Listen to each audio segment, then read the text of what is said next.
اوس خبر شامله د ملاکنډ بټخیلې دین آباد علاقې ته تقریبا 20 کال وړاندې د سکلو د اوبو پایپونه تلي خو اوس دغه پایپونه زنګ شوي او مات شوي چې پکې نالو څخه اوبه کورونو ته داخليږي ځای خلکو دغه اوبو استعمال بند کړي تفصیل ګورو زمنګ همکار سید زمان سبا په دې رپورت کې اوبه چې د الله تعالی یو ډیر لوی نعمت دی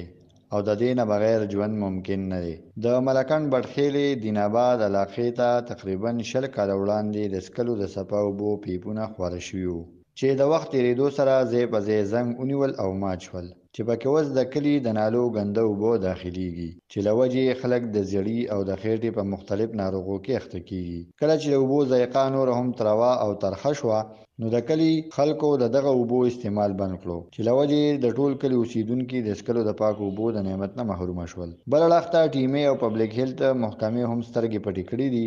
او خلک د لوی ازمیښت سره مخ دي خلکو ته اوبه نشته دي اوس چاته چې د دې ګندو اوبو پته لګېدلې هغوی خپلې اوبه بندي کړي دي چاته چې پته نشته هغوی تر اوسه پورې د اوبه استعمالوي په دې علاقه کې به د دنیا بیمارۍ او مرضونه به خواره شي اخر د دې ذمهوار څوک دی چې مې تاسو پیرې په دې باندې درخواستونه ورکړي شوي دي مخامخ ملاقاتونه ورسره ورکړي شوي ورسره شوي دي د ټیمو سره خو هغوی تر اوسه پورې په دې باندې اکشن نه دی اخیستی موږ حکومت ته پرزور اپیل کوو چې مهرباني دې وکړي د دې مسلې سدباب دې وکړلی شي د نالۍ د اوبو او د دې اوبو نه راځي دا ټول ګندې کورونو ته سپلای کېږي دا خلک په مختلف طریقو سره د اوبو څښلي کېږي دا وګوره دا ټول پیپونه چې کوم ښکاري د دې نه ښکاري که دې خوله تاسو ورغلی